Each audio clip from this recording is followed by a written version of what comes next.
The following is for informational purposes only. For medical advice, please see a medical professional.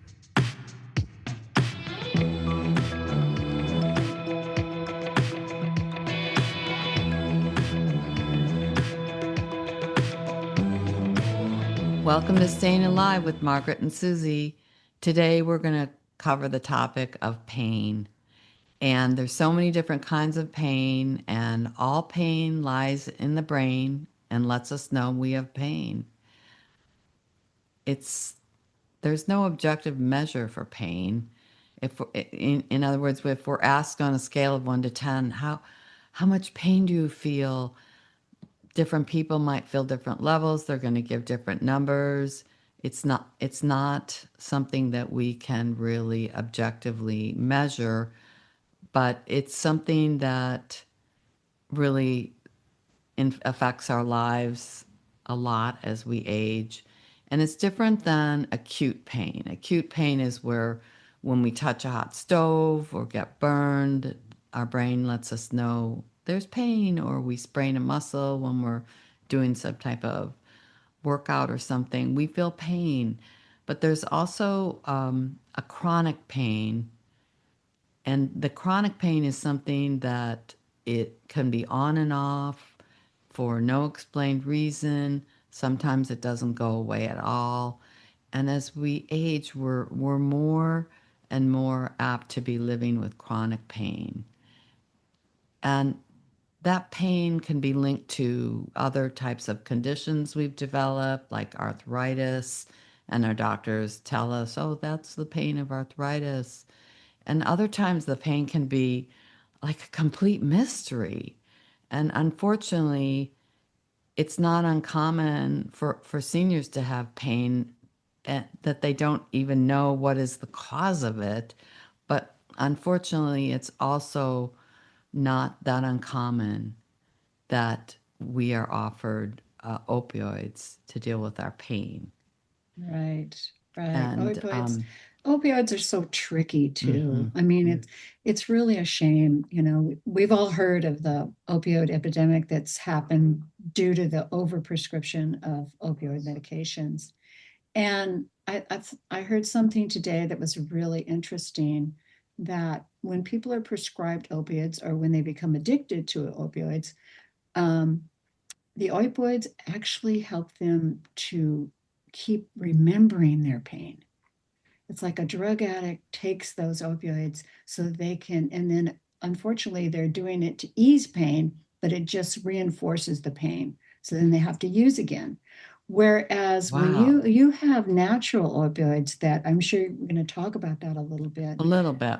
but when we have endorphins in our body and things like that that help us produce natural opioids, Mm-hmm. that actually helps you to forget your pain.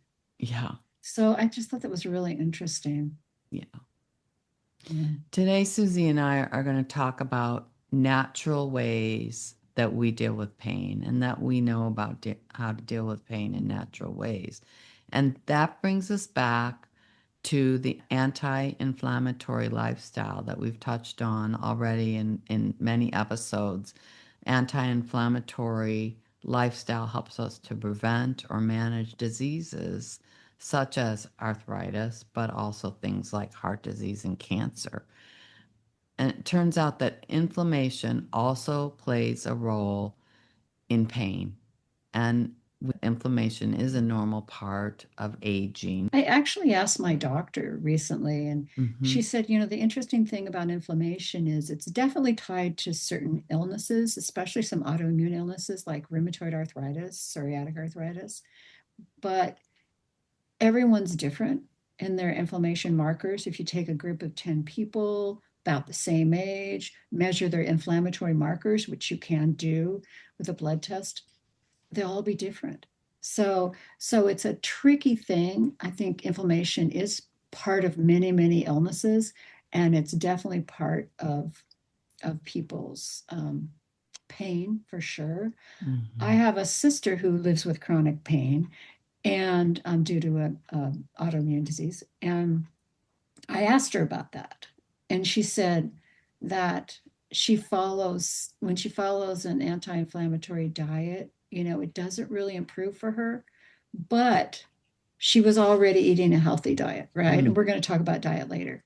But some things do increase your inflammation. So Well, I it's can really interesting. segue into a little bit about that. And so, as I said, it turns out inflammation plays a role in pain. And so then we'd ask ourselves, and I researched, how does inflammation play a role in pain? It turns out that inflammation alters our nervous system's response to pain signals. Ah, And it releases chemicals like prostaglandins, and they make our nerve endings more sensitive.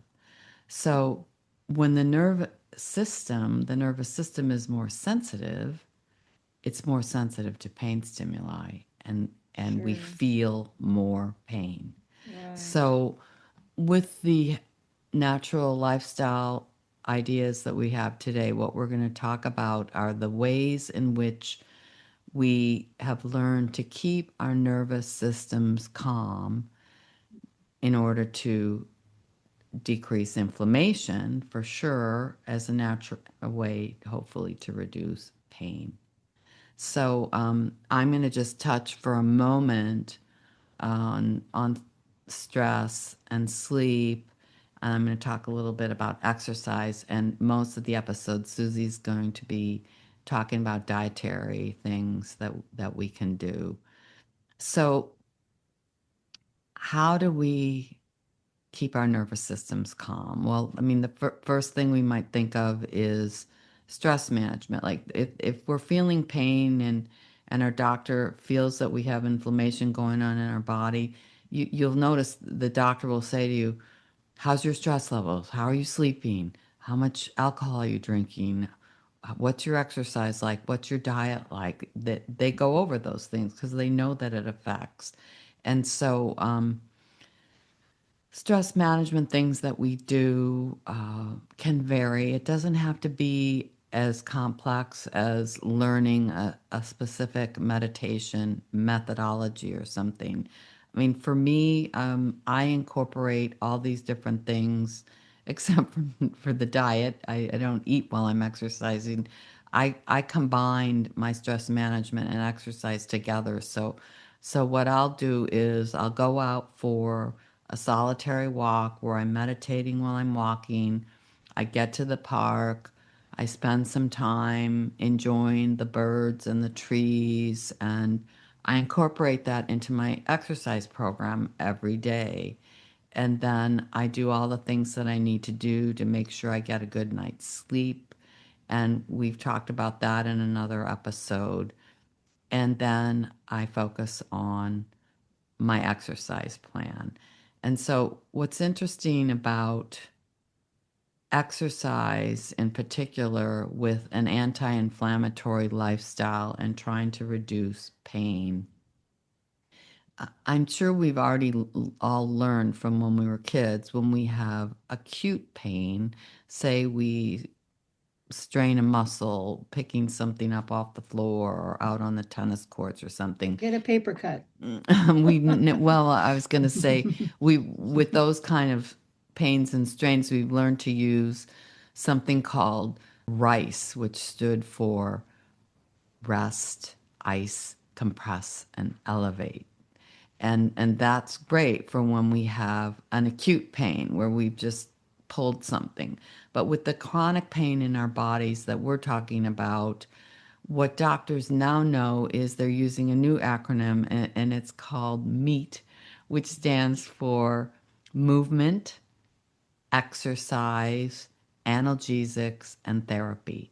And so I'm just going to spend a couple minutes on that. So, movement, as opposed to exercise, the E in the acronym, movement just means moving my body around, stretching, yoga, anything I can to move those areas that hurt, and then followed up by exercise. And there we're talking about more aerobic type of exercise, and depending on where the pain is, like say if you have pain in your knees, the doctor would really like you to get on an exercise bike in the gym, or if you have pain in your back, they might prescribe to you, it's time to start swimming. So the point is we're working on exercises that will help to move and exercise those parts of our body that hurt. And we now know that exercise, even if it hurts when we're starting out, like I've noticed this a lot, I end up, it stops hurting. Like I might start out walking and it's hurting, and the next thing I know, it's it's Better. stopped. And so Yeah. the Do you think, endorphins are going up. yeah, Margaret, do you And think that people, I think people, it's kind of counterintuitive I sometimes for know. people. They think, oh, I shouldn't be moving because I'm hurting, Yeah, and if I just lay exactly. here, I'll feel better. And I think for so many years, that was the advice. How many times I've hurt my back and the doctor said, just rest. Well, guess what? I ended up doing physical therapy, learning some exercises, and it made all the difference in the world. Yeah. Right, Yeah, right. but I think it's new. It's Yeah. relatively new in the philosophy about it. Yeah. And then so figure out whatever exercise programs work for you. Some people incorporate various different types of exercise, Mhm. but the point is move, move, move, keep moving. And then analgesics, that is something not everybody thinks about, but the doctors, I mean, anti-inflammatories are anti-inflammatories. They Yeah. truly are anti-inflammatory. Yeah, that's And right. we're not doctors, we're not prescribing these analgesics. You have to talk to your doctor and find out what's right for you. Oh, I'm not going Right. to mention name brands, but Right. it's the over-the-counter anti-inflammatories that you'd get at any drugstore.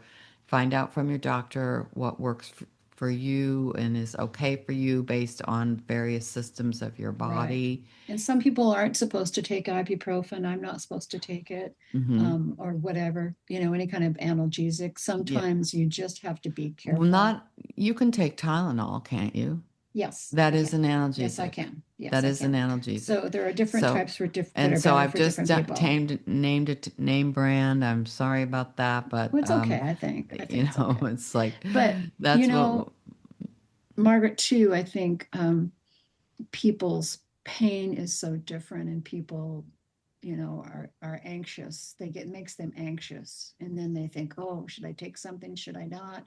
I know people who won't take anything. And sometimes I think just give yourself a little bit of help. Sometimes you need just a little help. Well, yeah, and I've learned that in the last few years from my doctors. I mean, doctors nowadays really disagree with them. Like their whole philosophy is get on top of the pain, get Right. ahead of it. Yes. And what I've learned with my body is like during the day, because I come from a family where there's tons of arthritis. So I've got that in addition. And, it starts in your 40s, to be honest. It's not Sure. like just Sure. people who are over 60, 70.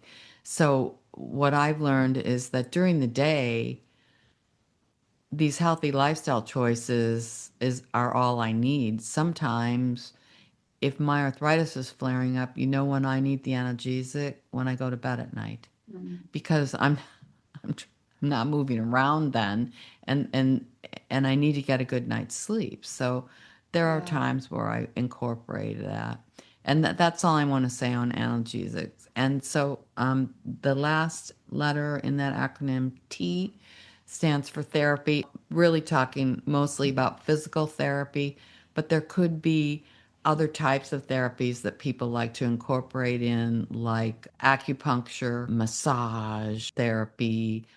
There's something new called dry needling, which sounds just like a Western interpretation of acupuncture to me. But my sister told me just the other day that her insurance covers dry needling. What they do with dry needling is they target the nerves. Oh, They huh. target the Not heard of nerves that.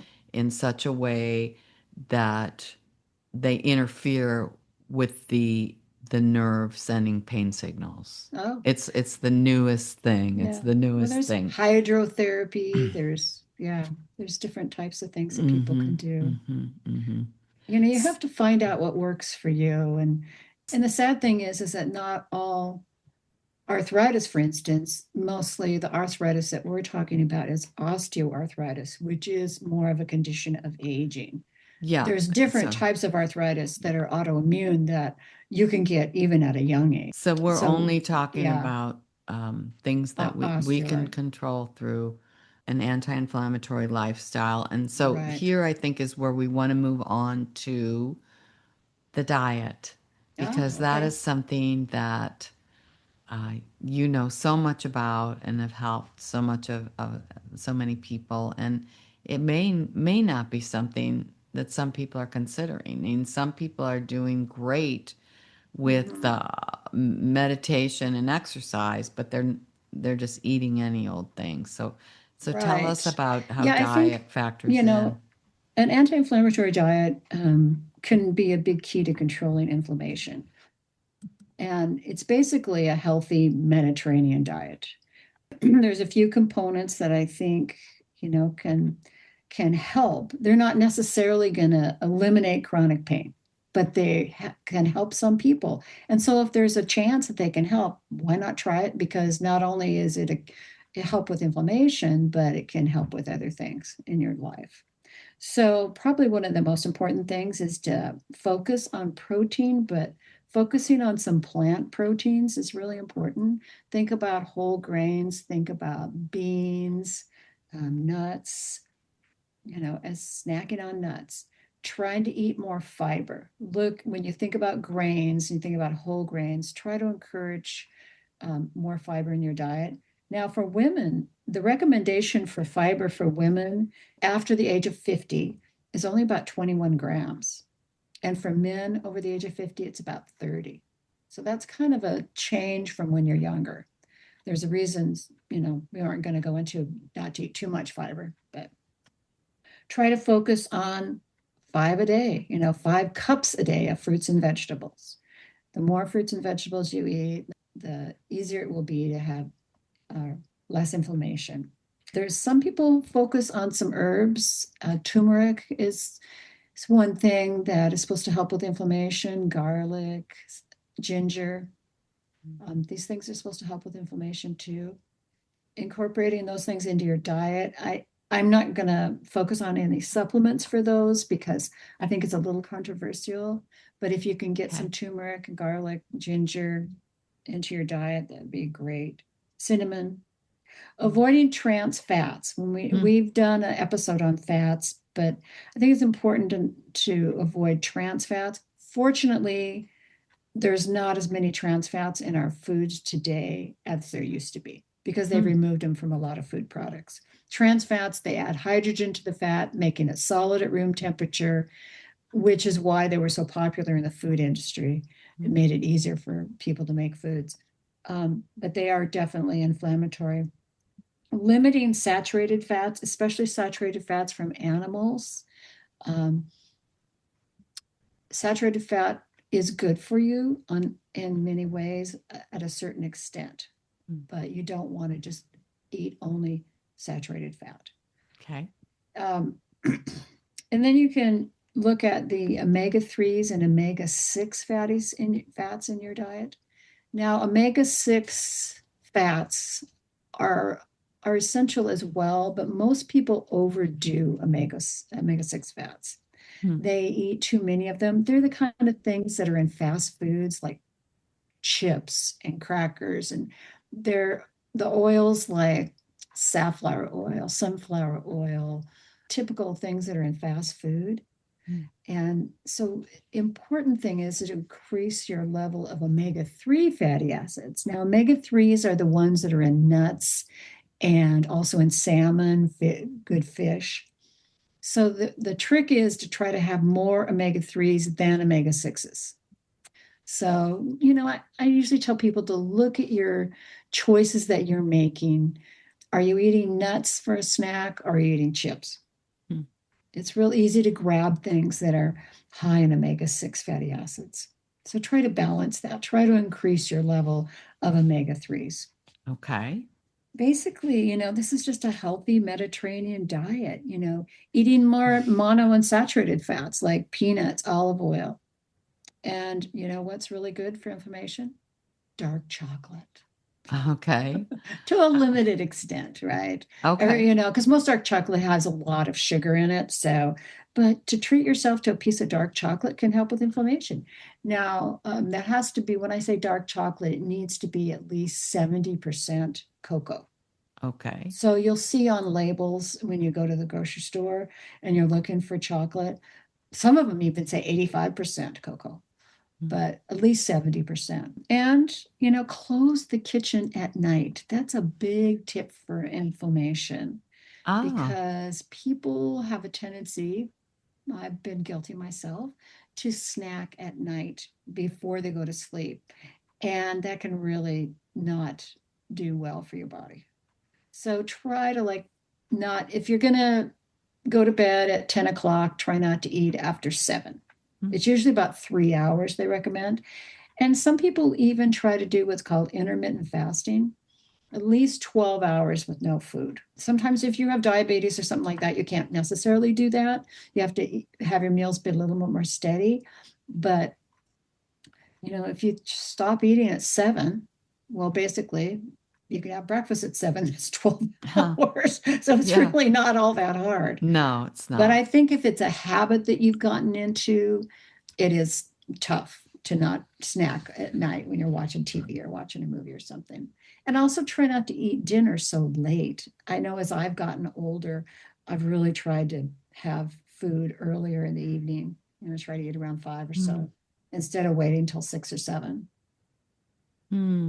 Yeah. Is there any research about how sugar affects Well, inflammation?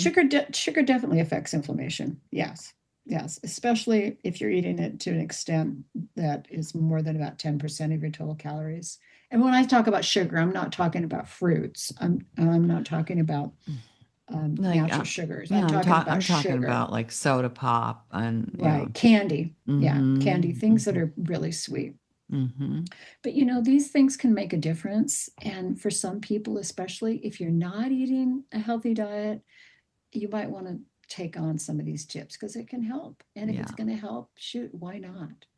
Like I said earlier, my sister lives with chronic pain, and she did go on a really strict anti-inflammatory diet. She said it didn't help too much, but the one thing she did say is if she drinks alcohol, she can tell that she has more inflammation. Oh, Yeah. well, I would say anybody who drinks alcohol is not on an anti-inflammatory diet. I'm sorry, that's Well, just my personal yeah. opinion. That's And the um doctors are much more concerned about alcohol consumption in anti-inflammatory mhm. lifestyle than what we Well, eat, to yeah, be it used to honest. be, the old Mediterranean diet was, wine was encouraged almost. And now they're rethinking that, definitely. It's being rethought. Yeah. It's such a prevalent part of our culture, so yeah, it's tough.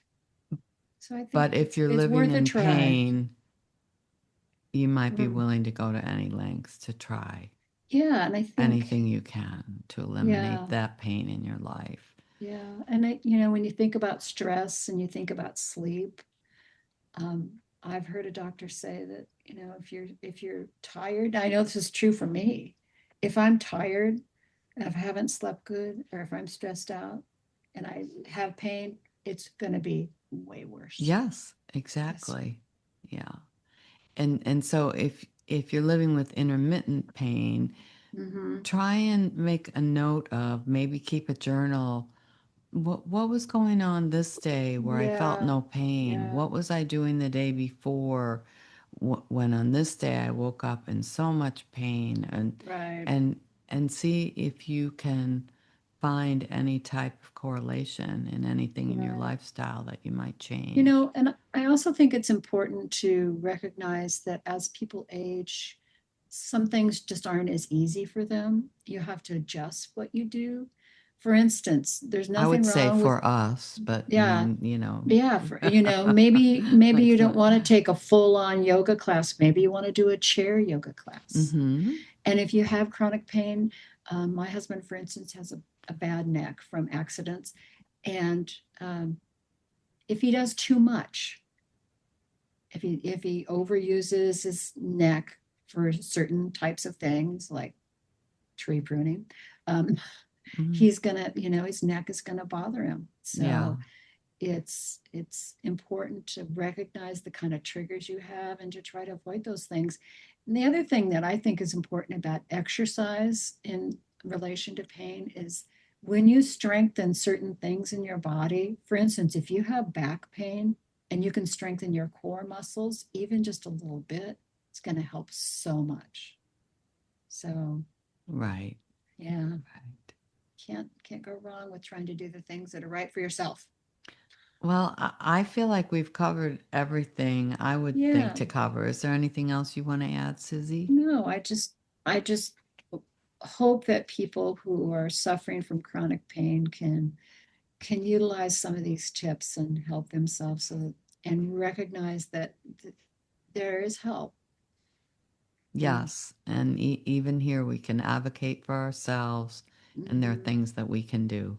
Yeah, And we that's just right. don't have to accept this is just the way it is. There's nothing to be done about it. Well, as a Yeah. person who doesn't live with chronic pain, Mhm. I have a hard time even really imagining it. Mm. You know what I mean? Okay. So Well, I thank think you for it's, helping those of us who do live with it. You've yeah, helped that's me a right. lot. So Yeah. we're going to Okay. leave it there for today. Okay. Well, I And hope we've so, helped somebody, and yeah, until next time, we we are are staying staying alive. alive. You've been listening to Staying Alive with Margaret and Susy. This show is hosted by Margaret Cooley and Susy Hymas. To subscribe to our show, leave a comment or ask a question, please visit stayingalivewithmargaretandsusy.com. Our podcast is available on all major podcast platforms. If you've enjoyed our program, please feel free to leave us a 5-star review. Thanks for listening.